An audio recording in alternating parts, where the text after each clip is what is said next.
Yeah, sending stones are cool. But have you ever heard your modem keen its death knell as it tries to connect to some wild, long forgotten internet service? Gamers have always had a way to talk to each other. Today, there's plenty of online services devoted toward finding games, plenty of places to post your thoughts, podcasts galore. We are in a golden age of information, for better or for worse. You can think back before the internet age, and it's easy to think, wow, gamers must have been very isolated, and there is no way that how did games even happen? But they did. And gamers likely weren't as isolated as you thought. Because there's one thing that we should know about fans at this point is that they will seek each other out by any means possible. So what was it like before the internet? Well, let's look back to the 50s and 60s. There was something special going on then with games, and it wasn't role-playing games, at least not yet. It is what led to role-playing games, and largely that was war games. Avalon Hill, the best known and most prolific publisher of war games in history to this point, started in the 1950s. At the same time, sci-fi fandom was also growing. Think back to so many of those early sci-fi B movies, and there was a real audience for it at the time. And these people wanted to talk to each other. Wargamers had a vested interest in finding other wargamers to discuss rules, to play the game together, and sci-fi enthusiasts, largely the same. They wanted to discuss their favorite properties and just get those whimsical ideas out of their heads. So how did they do this? Well, there's a little thing called snail mail. I mean, at the time, it was just called mail. And that was combined with gaming clubs. Most major cities and regions had their own gaming clubs. And some of those are largely responsible for the birth of role-playing games. These were places that people would get together and talk about games and play games and find new opponents and make games and make different variants for existing games. There must be 1,000,001 variants for diplomacy that have happened throughout human history. Diplomacy, the board game, that is. So a lot of these clubs had APAs, amateur press associations, that would publish fanzines. Members of the club would submit articles, and they would be written on a typewriter with maybe some art thrown in. And maybe someone had a good hookup with a Xerox machine, and they would make copies and send them to the club members. There is a difference in scale between now and then, for sure.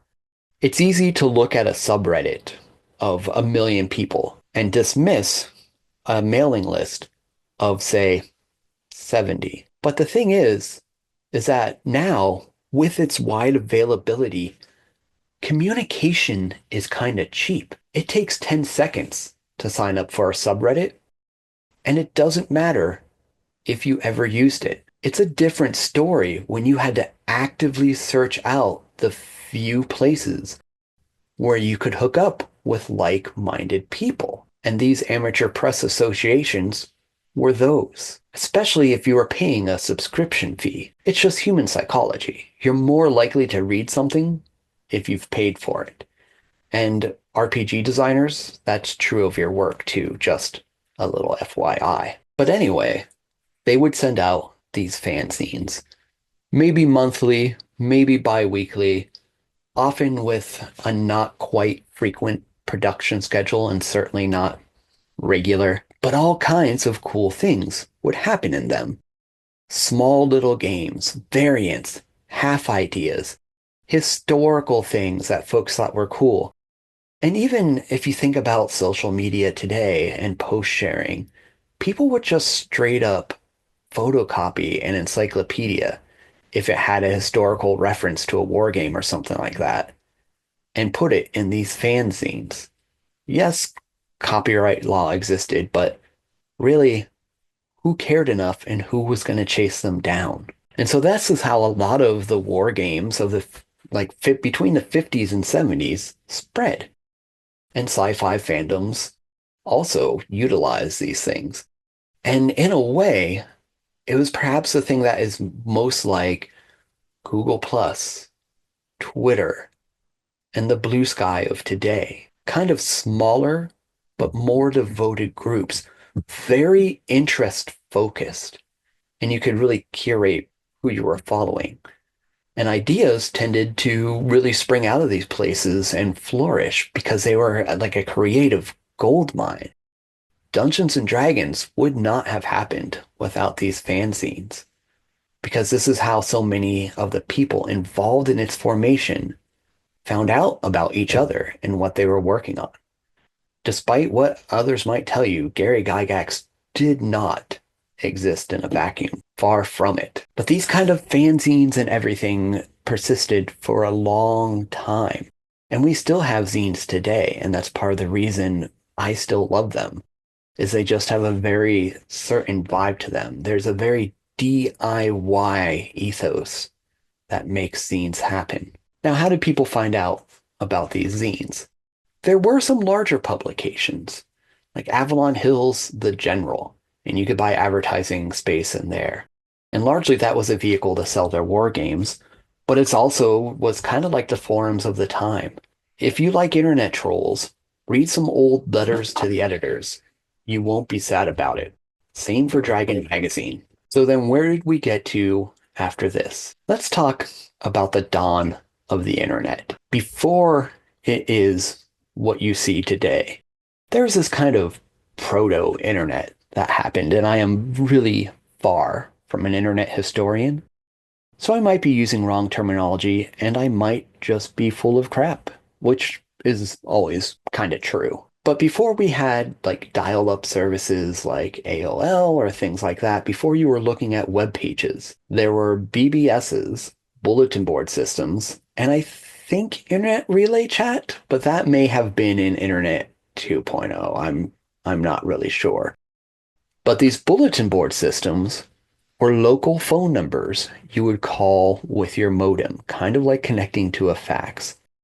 It would make the terrible noises of connection, and you would be connected to Bob's house across the way, and Bob's computer was running a bulletin board system, which had things like forums where you could chat to other users and chat rooms where you could kind of have like free form role playing, though chat rooms isn't quite right because the thing about these is they were limited by phone lines. If it was a really fancy bulletin board system, two people might be able to be connected to it at the same time. But usually it was one person would call up, sign in, do the things they wanted to on the bulletin board system, leave their posts, take turns in their games, etc., and then leave, and it would be free for the next person. And there were games on these things as well. They are kind of precursors to modern MMOs, and one of them was called something something Red Dragon. Maybe it was just called Red Dragon. They were sort of a bridge between like role-playing games, but also like play-by-email games. You were somewhat playing against other people. Sometimes it really depends on the game. Like Trade Wars, I'm pretty sure you were playing against everyone else that was playing Trade Wars on that server. And you could play the game on multiple servers. So you'd kind of have different games going at the same time. And you would take one turn a day or so, or maybe it would, like 5 would be allowed. I think each server was different, if I remember correctly, but granted, this was a while ago. Well, also, there were play-by-post RPGs on there, like traditional RPGs that you could play by post. And so this kind of took the fanzine and put it in a centralized area where people could interact with it more often. And it still took more intent than it does today. I spoke earlier about how communication has been cheapened, and I don't mean that as a big criticism, but you can doom scroll for a long time. You don't have to act with intent on today's modes of communication. For that, You had to tie up your own phone line. No one could call you unless you were real fancy and had two phone lines to connect to someone else's computer to play these games and make your posts. And then something came along that changed everything. That's kind of easily forgettable today. People started getting envelopes in the mail with these free CDs in them that would go in your computer's CD-ROM drive. They would be in the back of magazines. You could pick them up for free at stores. They were everywhere. And they were America Online CDs. Right. So AOL was, to my knowledge, the first big internet service. It was kind of like those bulletin board systems, but the graphics weren't the little keyboard stroke ASCII. Is that how it's pronounced? Graphics. You would call in to a local server of AOL, and they were all across the country. So it's just a matter of finding one with a phone number that wasn't long distance that you didn't have to pay for. And multiple people could call these phone numbers at once. And then you were connected to every instance of AOL around the country. And you had an email address, and you could go into chat room. And there are different little communities on AOL that you could go around and find. But now people could communicate through AOL, through these chat rooms, through these emails, and it was just brought everything together. And people thought this was the peak. It can't get any better than this. Because it was a huge jump at the time. And there were plenty of free-form role-playing chat rooms. And by free-form, they weren't necessarily any specific game. People just pretended to be elves and stuff. And this was very true as well of Internet Relay Chat, which was kind of like an alternative to AOL. It was just chat rooms. You would sign up for the service and open it up, and you would be able to go on chat rooms. Now, I don't remember it happening until like internet wasn't a dial-up thing anymore. But again, it was a long time ago. With that said, there did come a time when the internet wasn't a dial-up thing anymore. You could just be on the internet and it didn't tie up your phone line. And there were web pages and there were online forums. And again, this started to feel a lot more like those fanzines of old. People posting their ideas, people riffing off them. The posts were shorter than the fanzine articles because communication was getting cheaper. It didn't take much to post a few sentences of thought. And then someone could reply to it. So you'd get maybe a page worth here and a page worth there, but it was a lot more interactive. It was the start of the, hey, internet hive mind that we have today. And those persisted for a while. And honestly, I kind of miss them sometimes. Because what came next, again, kind of gets us to where we are today and changed everything. Social media. When's the last time you went to a web page to communicate with other people, not just to buy something or read something? And when's the last time you did that and didn't get there through social media? Social media made the internet larger and also infinitely smaller.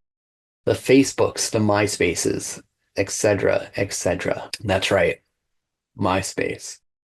And now this is where a lot of our communication happens. And all that communication isn't necessarily good. Unlike the 70 people mailing lists of these amateur press associations, we can now post something and have it potentially be seen by millions of people.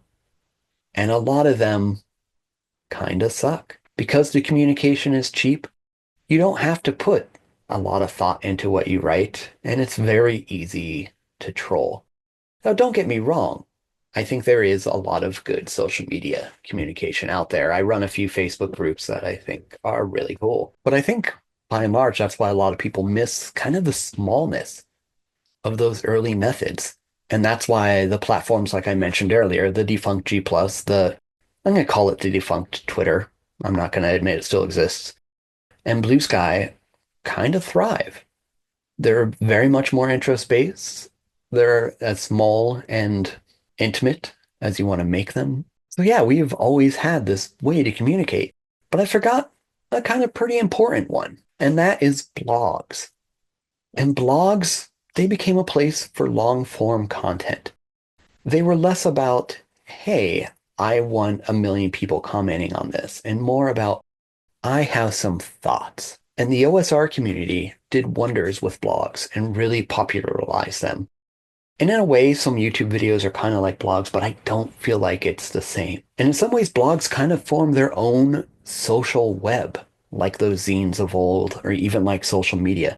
So many blog entries are responses to other blog entries, and they grow off of each other. And speaking of, if anyone has any they'd like to suggest to me, please contact me.